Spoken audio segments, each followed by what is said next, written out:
సముద్రం నిశ్శబ్దంగా కాని ఆంతర్యంగా ఉంది. ఓడలు తరచుగా ప్రయాణిస్తాయి, కానీ కొన్ని మిస్టీరియస్గా అదృశ్యం అవుతాయి. 1872లో అట్లాంటిక్ మహాసముద్రం మీద ఒక ఓడ ఖాళీగా తేలుతోంది.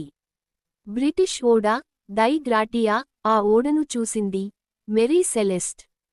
కాని ఇది వాస్తవంగా ఓడనా, లేక రహస్యాలతో నిండిన శాపగ్రస్త నౌకనా? అంతా అలానే ఉంది. భోజనం తినకుండా వదిలేశారు.